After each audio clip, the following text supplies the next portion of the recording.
მოგესალმებით, განვაგრძობთ ავტომობილის როგორც სოციალური მოვლენის მორიგი ეპიზოდის ჩაწერას ბანის სტუდიოს ეგიდით და დღეს მე მინდა მოგიყვეთ ძალიან მაგარი და საინტერესო ბიზნეს ისტორია. ბიზნეს ისტორია, რომელსაც ქვია ავტობანი. ავტობანი და მისი დამფუძნებელი ბაკურ ხუნდაძე, რომელიც დღეს უკვე მასპინძლის სამპულაშია. ბაკურ, გამარჯობა, დიდი მადლობა შენი დროისთვის და პირველ რიგში მოდი ვუამბოთ მაყურებელს კიდევ ერთხელ ზოგადად ავტობანის ისტორია. ავტობანის ისტორია, რომელიც უკვე მრავალ წელს ითვლის, მრავალ წარმატებულ წელს, ასე ვთქვათ და ძალიან ბევრ ჩვენგანს აინტერესებს აი ამ კომპანიის, ამ ბრენდის შესახებ, უკვე ბრენდის შესახებ, თამამად შემიძლია ვთქვა ეს ეპითეტი, როდის დაიწყო ეს ისტორია, რა იყო ინსპირაცია და დღეს რა არის ავტობანი. რა გითხრა სანდრო, ეს არის ლოგიკურ ჯაჯვზე აწყობილი შედეგი არა. აბარაზია აწყობილი. როგორც ყველა ბიზნესი, თითქმის არსებობს ბიზნესის დამწყების და შემთხვევითობის თანაფარდობა რა, ესეთი რა. არ ამგონი ახლა ბოინგი რო იწყებდა იმის კეთებას ეს თან გამიზნული ქონდა, იქ იყო რამოდენიმე შემთხვევითობის ურთიერთობა და ნუ ის რომ ეს ენტერპრენორი ადამიანი ხელს ჩაავლებს იმ შემთხვევითობას. ეს უმეტეს შემთხვევაში ხდება. ლოგიკური აი რომ შედეგით ბიზნესი ძალიან იშვიათად რომ ამე დაიწყოს. ახაც იგივე იყო ესეთი ძალიან რთული პერიოდი 95 წლის დასაწყისი. ანუ ერთი რამე მართლა ვიცოდი რომ მე მინდოდა მეპოვა ჩემი და შეიძლება ითქვას თამამად იპოვე, იმიტომ რომ შენობა რომელიც ჩვენ სურგს უკან დგას, ამით არ დაწყებულა ყველაფერი, ანუ არა, რა თქმა უნდა. სააკაძის მოედანზე ასეთი მასშტაბებით არ დაწყებულა პირიქით. იმდენად უმასშტაბოდ დაიწყო რომ ამის წარმოადგენაც კი ძალიან ძნელია. მოდი ახლა ნელ-ნელა გავიზრდათ ჩვენ ამ მასშტაბური ნაგებობისკენ და ნელ-ნელა თან პარალელურ რეჟიმში უამბობთ მაყურებელს ისტორიაზეც აუბრობთ. მე მგონია შევიდეთ და შიგნით ჩამოვსხდეთ ჩვენებურად. საბურავებზე. კი, ეს ფორმატი სხვათა შორის ძალიან აპრობილებულია და დიდი პოპულარობითაც სარგებლობს. მოკლედ, განაგრძევა ბაკურ რას ყვებოდი მოკლედ, მე ხაზი გავუსვი ობიექტს, რომელიც არის სააკაძის მოედანზე, ის არის სათავო ოფისი, ის ითვლება უბრალოდ სათავო ოფისად, პირობითად მოდი ეს დავარქვათ. თუმცა შემდეგ უკვე მოხდა აი ამ ობიექტის ფორმირება. გვიანე ამ ობიექტის, რომელიც შეიძლება დავსხდეთ არჯობია. ავიღოთ ჩვენი საბურავები და დავსხდეთ. კი ბატონო. თუ იაროთ. ეგეც ის არის რა თემა. დადვანი და ისევ ერთ ახდებოდნენ ფილტრებით და საბურავები. ფორმატი სხვა ფორმატი იციან ბიჭო. კაი, მოდი. ავარჩიოთ მაშინ საბურავები.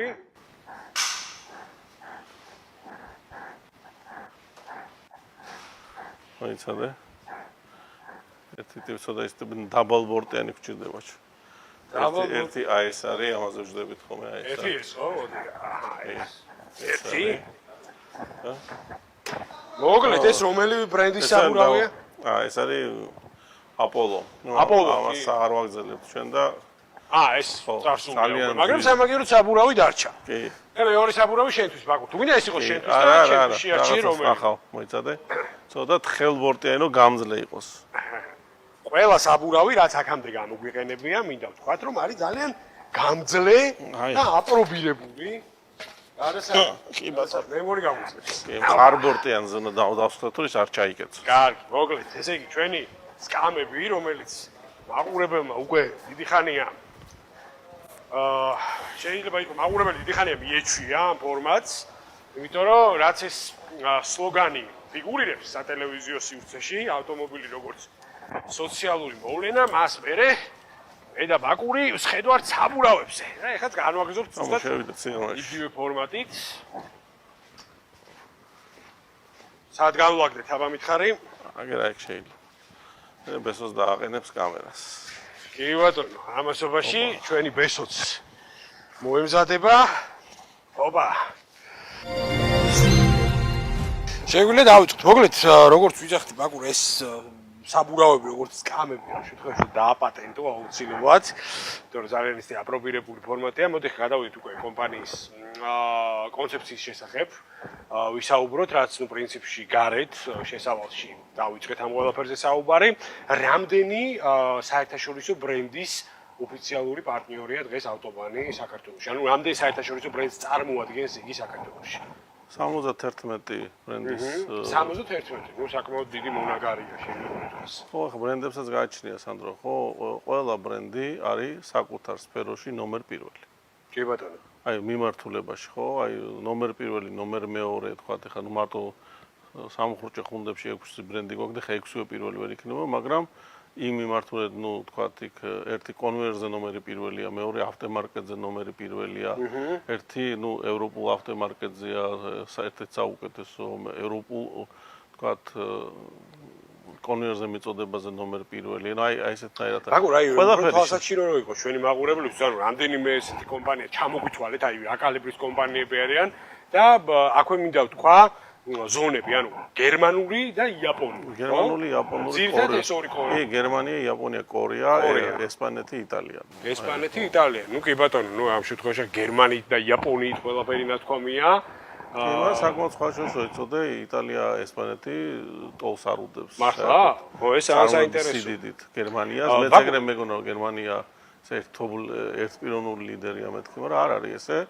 საკმაოდ აი პირდაპირ ქუსლზე ადგავენ ფეხს იტალიას და ესპანეთის გერმანიას და რაღაცეებში უსწრებენ კიდევაც თავისი პრიორიტეტები აქვთ რა აი მაგალითად წყლის პომპები უფრო ესპანური იტალიური პომპებია გერმანიას ცოტა კომპანია აქვს ვინც პომპებზე ცდება გერმანიას უფრო მაღალ ტექნოლოგიური ელექტრონული თქვა დეტალებში უფრო ძალიან მაგარია აი ყველას თავისი რაღაცა სფერო აქვს არჩეულ რამდენიმე კომპანია ჩამოვიდა აი რომ რა კომპანიები არის რა ვიცი ალბათ ხა აი დენსო ეხლა ვიყავი იაპონიაში დენსოს მიწვევით და მაგაზე ალბათ ხალხი გადაცემა იქნება საჭირო 8 დღე ვიყავი რაც ალისა საოცრებათა ქვეყანაში და ახლა ეგეთ თავგადასავალი გადამხდა აი თითქმის ყველაფერი გვაჩვენეს აი ამ 8 დღეში ის ნახოთ იაპონიაში შეიძლებოდა საოცრად გადატვირთული რეჟიმით ვიმუშავეთ და ვიყავ კომპანიაში რომელსაც 48 მილიარდი აქვს ბრუნვა 48 მილიარდი საქართველოს ეკონომიკაზე რამდენიმე 40 ჯერ დიდი ეს დოლარი ხო ოკეი ZF-ი მაგალითად ეს არის ორი ბრენდისგან არის წარმოჩინებული საქართველოს არის Saks და Lenforder-ი რაც 38 მილიარდი აქვს ბრუნვა თქვა გერმანიის ერთ-ერთი აი საჩვენებელი კომპანია აისინი რომელიც ესევე თქვა 24 მილიარდი აქვს იაპონური კომპანია ანუ აი დაახლა ესეთ გიგანტები 1 მილიარდზე ნაკლებ თითქმის არცაც არ აქვს რომელსაც ჩვენ წარმოვადგენთ ძალიან მაგარია ძალიან მაგარია და მაინც ყველა არის ძირითადად კონვერზე მიმწოდებელი აი ამ კომპანიებთან მუშაობა სანდრო არის ურთულესი რა მხრივ ძალიან ამბიციურები არიან ეს არ არის მეორადი ბრაზილის კომპანიებთან ჩადიხარ და ის ყველანაირად მორგებული ამ მეორად ბაზარ საფასო სეგმენტით იქ რაც იაფიანი სეგმენტით ეს არის კომპანიები წარმოიდგინე ხა დენსოსდან 48 მილიარდიდან 45 მიდის კონვერზე კი ბატონო. სარ Toyota, Nissan, თითქმის დენსოთი აკრეფილი მთლიანად. დენსო, გული, ვიზლი, ტვინი, მთელი ამ Toyota-სი რა, Toyota-ს რჩევა მე რო გარეგნულად ეს თუნუქი რეალურად დაანჩენ ყველაფერი დენსოა. ესევე აისინი კოლოფები, ხიდები ყველაფერს აისინი აკეთებს მაგათ. ZF-ში წესია ხიდი, კოლოფი, გარდამკნელი რაც დათქას რო ეძახა. ყველაფერი ეს არის ძრავის გარდა, ძრავს მე რაც მოდის, მთლიან ZF-ი აწარმოებს, მთელი დაკიდება მანქანის ხო და ნუ აი ამ კომპანიებში ხა წარმოიდგინე 10% ეტმობა ავტომარკეტს და იმდენად უნიშნელო ამ ავტომარკეტზე აი იძულებული არიან გავიდნენ რადგან აექს პროდუქცია აქვს და გავიდნენ ამათან ლაპარაკი გინდა საფასო სეგმენტზე გინდა რაღაც შეღავათებს არის შეუძლებელი თითქოს იმდენად ულტიმატუმის დონეზე მყოფი კომპანიებია თავის ფასი იციან ჯერ ეგერთი რა თქმა უნდა კი მეორე ნუ შესაბამისად არ დაიჭერენ ესეთი კალიბრის კომპანიები ურთიერთობას ძალიან დიდი გადამოწვევის შედეგად ხდება ეს ყველაფერი და ისინი ერთი დალაპარაკებაში ხდებიან შენ პროფესიონალებს თუ რას წარმოადგენ რამდენად ხარ ჩახედული ამ ინდუსტრიაში სადაც ხარ და ხო არა კაი თემამდე მიხვედი ბაკურ რა დაუჯდა ენერგიას გულისხმობ ამ შემთხვევაში არა ფულად კონტრიბუციას ნუ როგორც ეს წარმატებას მოაქვს შემდეგ ფული შესაბამისად მე წარმატების ფორმულის ჭრილში გეკითხები რა დაუჯდა ავტობანს რომ გამხდარიყო რეალურად იმ კალიბრის კომპანიების პარტნიორი ეს ძალიან დიდ შრომასთან არის დაკავშირებული ეხა მაყურებელი რომ უყურებს ლამას თაროებს ლამაზად შეფუთულ ასე ვთქვათ საავტომობილო ნაწილებს და ასე შემდეგ ალბათონებო და ბატონებო ამ ყველაფრის მიღმა არის ძალიან დიდი შრომა ჩადებული შესაბამისად, უფრო მეტი კონკრეტიკა რა თქმა უნდა ჩვენს მაყურებელს თქვენგან აინტერესებს და აი რის ფასად სად რო გითხრა, ეხლა ამის შეფასება შეიძლება ეს არის შეუძლებელი. კი, ეს არის უბრალოდ 25 წლიანი აი უმძიმესი შრომა რა. უმძიმესი ყოველდღიური შრომა, აი ნულიდან დაწყებული ყველაფერი, ალბათ ნებისმიერ ადამიანს ქუჩაში რო გააჩერო, აი წამომყევი, მოდი თავიდან დავიწყოთ, ყველა ჩამოგცილდება, იმიტომ რომ ძალიან ბევრი ვიღაცა ჩამომცილდა, ვერ გაუცლის უბრალოდ. იმ რიტმს, იმ ტემპს, იმ შრომას, რაც ახლავს ამ ყველაფერს. ეს არის ძალიან შრომატევადი ბიზნესი და იმდენად მონგებიანი არ არის, რამდენადაც არის შრომა. შრომა უფრო მეტია, ვიდრე იქიდან ამონაგები ბევრად ნაკლებია. პატარა ქვეყანა ვართ, მასშტაბები არ არის, სწორედ აი მასშტაბების გამო მიჭირდა აი ამ კომპანიებთან ლაპარაკი, მაგრამ კომპანიამ აიღო ძალიან რთული გზა, იმცეთი რთული გზა აიღო, რაც მაგალითად უკრაინელებსაც უჭირთ, რუსებსაც უჭირთ მიუხედავად თავისი მასშტაბებისა და ამან გადაერე ცირის მხრებზე, რომ ჩვენ ვერ გავაუცებდით მათ ჩვენი ვთქვათ ბრუნვებით, ჩვენი ქვეყნის მასშტაბებით, უბრალოდ ეს იყო პიროვნული ურთიერთობა და აი ამ პროფესიონალიზმის დანახვა კომპანიაში. ნუ ეს პროფესიონალიზმის ასპექტი აი ამისი პატივისცემა იყო ის, რომ ისინი წამოვიდნენ ჩვენთან. აკურ რეგიონალურ ასპარეზზე არ ოპერირებთ, ანუ სომხეთი, აზერბაიჯანი. ძალიან რთულია. ძალიან რთულია, იმიტომ რომ საქართველოში ბიზნესი არის აბსოლუტურად თეთრი. და კომპანია ჩვენი დასაწყისი მაშინაც კი როცა არ მოითხოვებოდა რომ თეთრი ყოფილიყო მაშინაც თეთრი იყო, იმიტომ სხვაგვარად შეუძლებელია. ნუ ახლა თავის რანგის კომპანიებთან მუშაობა. იმდენი შემოწმება გვაქვს მათი მხრიდან და აუდიტები გავლილი რომ მათ ჩვენთან დაეწყოთ მუშაობა, ამის აღწერა შეუძლებელია და ძალიან რთულია სასუნხეთში, სადაც ღრმა კორუფცია არის, ესე აზერბაიჯანში ამენ აბიჯი გადადგა. მაშინ მთელი კომპანიის შიდა ხედვა უნდა შეცვალო. და გადაკეთდეთ როგორ ახლა სამ ტიპის ადამიანად იცხოვროს ერთმა კომპანიამ და კი, ნუ ეს ცოტა რთულია, ეს სპეციფიკაციები არ ვიცოდი ნამდვილად. ისტორიული გარემო გვაქვს ჩვენ გარშემო.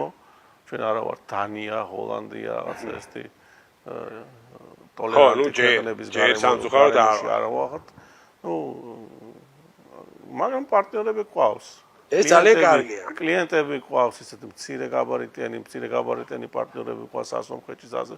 მოდიან პატარა პარტიები მიაქვთ რეგიონებში ცხოვრობენ და მაღაზიები აქვთ, იმათ ურჩევნია თქვათ ერევანში წასვლა ჩვენთან ჩამოვიდნენ, ფასიც უფრო იაფია, ცოტა საბაჟო აქვთ ძალიან რთული ორივეს, ხო? კი, ნუ ეს ცოტა საკმაოდ სირთულეებია. და ნუ რაღაც აი საბაჟოზე რაღაც აწყობილები დადიან მიაქვს. აი რეგიონალურ ბაზარს ახლა ამ შემთხვევაში გავსწრეთ და მოდი ადგილობრივი ბაზრისკენ კონცენტრირდეთ.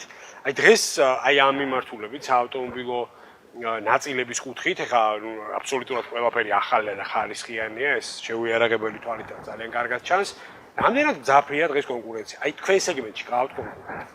როგორ რა თქმა უნდა, ერთი ის დიდი მოთამაშე ბაზრის რომელიც ყოლა ვიცით. კიდე არის და 2 თუ 3 საკმაოდ მცირე გაბარიტის მოთამაშეები, მაგრამ არის ძალიან ბევრი წვრილი მოთამაშე ბაზარზე, რომელიც თამაშობენ ცოტა წელსქვევით დარტყმებით. ბრენდების ფალსიფიკაცია მიდის ძალიან ინტენსიურად და სახელმწიფოს კი აქ ამაზე კანონი მიღებული ბევრჯერ ვცადეთ, მაგრამ ამის გამწვავებას გეხმარებათ ამ შემთხვევაში სახელმწიფო, აი ხა მაგალითად გარკვეული კანონი. ვერა, იმიტომ როგორც კი ეხება ამ სეგმენტს, იქ მიდის, რომ აი ჩვენ რაღაცა იმიტომ რომ თქვა აზერბაიჯანელები ვართ ძირთად ხელში ეს ფალსიფიკაცია არის აზერბაიჯანელების. და როგორც კი ეს საკითხი მწვავდება, ინტუში ნაციონალურ საკითხი დგება, თქვა, რომ აი ამიტომ რომ ჩვენ აი ესე ვართ და აბსოლუტურად ეს არის ბიზნესი, ეს არის ეთნიკურობა არაფერ შუაში არ არის. აბსოლუტურად არაფერ შუაში არ არის, მაგრამ ეგრევე სხვა რაკურსში გადაყავთ და სახელმწიფო რაღაც უკან იხევს და მიმაჩნია კიდევ რომ სწორი ხა საქართველოს ზედმეტი კონფლიქტები არ ჭირდება. კი, მაგრამ ნუ რეალურად ეს კანონია. ხო, მაგრამ რაღაცა ესეთი განათლების ახსნის დონეზე და ყველასთვის უნდა დადგეს და ალბათ მიეჩვევია, როგორც მიეჩვევა საბაჟოზე დღეს თეთრად იხდია, რომ საბაჟოს შემდეგაც სახელმწიფო აგრძელებს არსებობას. სახელმწიფო არ არის დღესდღეობით ესე მოხდა, რომ მათ გაიგეს, რომ სახელმწიფო აი საბაჟოს დონემდე არის, რომ იქ უნდა გადაიხადო, ადრე არ იხდია, ეხა იხდია, მაგრამ უნდა მიეჩვენა იმას, რომ საბაჟოს იქითაც გრძელდება სახელმწიფოსთან ურთიერთობა ბიზნესის და გადასახადები იხდება საბაჟოს იქითაც. ნუ აი ეს ჯერჯერობით არ არის დამკვიდრებული. დღესდღეობით არის 3 ფილიალი ავტობანის მთელი საქართველოს მასშტაბით. და აი ამ მიმართულებით აპირებთ თუ არა გაფართოებას. ერთი არის სააკაძის მოედანზე, ერთი ფეიქრების ქუჩაზე, სადაც ახლა ვიმყოფებით, მესამე არის ელიავაზე და ერთის ახლა დაგვემატება ისანში. კი ბატონო.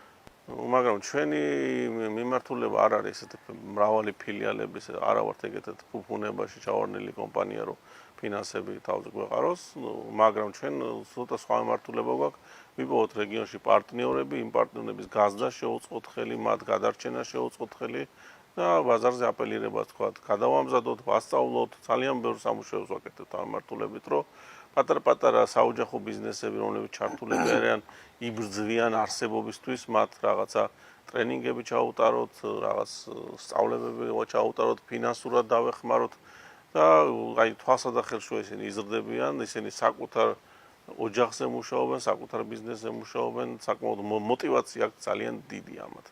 ვცდილობთ აი მოტივირებულ ადამიანებს შევუწყოთ ხელი, ვიდრე ჩვენი ფილიალები ვაშენოთ, რომლის რენტაბილობაზე გაყვანა მე ძალიან რთულია. თან ქართულ რეალობაში ძალიან რთულია. რეგიონებში თუ აპირებთ აქტიურობას? ყავს ჩვენ სადაც 300-მდე კლიენტი ყავს ესეთი, მაგრამ არა ფილიალები რა. ფილიალების მიმართულებით ალბათ ნაკლებად სწავლთ. მე მომხრევა რომ იყოს საქართველოს ხელა რეგიონს, მაგალითად უკრაინაში, ერთი დიდი კონცენტრირებული საწყობი ამსახურება. აი ჩვენ მიჩვეული ვართ ქართველებს, სანდრო როგორ ვართ, აი ყველაფერი კასასთან გვინდა რა, აი დახთან უნდა მოგვართვან ერთ წამში. გერმანიაში კი არ არის ესე, მესა შედის სერვისში მანქანა, რაღაც პატარა სოფელში სადღაც ყველგან ვერ აშენდება რა თქმა უნდა ეს გლობალური საწყობი, იმიტომ რომ ამ საწყობში იმხელა თანხები და იმხელა 20,000 დასახელების დეტალი დევს. ხო და ჩვენ ვერ ავაშენებთ ხო 20,000 დეტალიან საწყობს ყველა რეგიონში, ხო?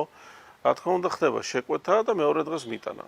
ზუსტად ესე ხდება გერმანიაში უაუთვალავი პატარ-პატარ ერთოთახიანი წარმომადგენლობები არსებობს. იშლება მანქანა სერვისში და მე არის მიტანის სერვისი. კი ბატონო. აი მინახე როგორ გადის 400 სპრინტერი ერთდროულად დილის 9 საათზე, სადაც მიტანის სერვისია, ისინი სადღაც ორზე ბრუნდებიან და რამოდენიმე ობიექტში შედიან. წარმოიდგინე 3-4 ობიექტში 1200-1600 ობიექტზე მიდიან, ბრუნდებიან, ისევ იტვირთებიან და ისევ 3-4-1600. აი ესეთი რეჟიმია სერვისების მომარაგების. ალბათ აქაც უნდა მივეჩვიოთ, რომ ესეთი უნდა იყოს ეს ყველაფერი. უნდა იყოს კონცენტრირებული გლობალური საწყობი, საიდანაც მომარაგდება მთელი ერთი პატარა რეგიონი ევროპის რა. იმედია მივალთ აქამდე. ეს არის სწორე ბიზნეს თქვათ მოდელი და რა ის რომ თქვათ ყველგან ფილიალი ხსნა და ყველა დეტალი გელაგოს ეს რესურსების აი არასწორი მართვა არის უბრალოდ რა. ბაკურ, მოკლედ ძალიან მაგარი კონცეფციაა, მინდა წარმატებები გისურვოთ. აი ამ ავტობანის შესახებ ზოგადად და მისი ოპერირების შესახებ, რა თქმა უნდა, ბანი ტივის რუბრიკებიდან კიდე არაერთხელ შეიტყობს ჩვენი მაყურებელი. ახლა კი მედაშენ მე მგონი მოგვიწევს გადაცემის ჩაწერის ფორმატში გადავინაცვლოთ, სადაც ბაკური უკვე გადაცემის სრულფასოვანი წამყვანია, ასე რომ გადაცემის ფორმატში შევხვდებით. მადლობა სანდრო. დროებით.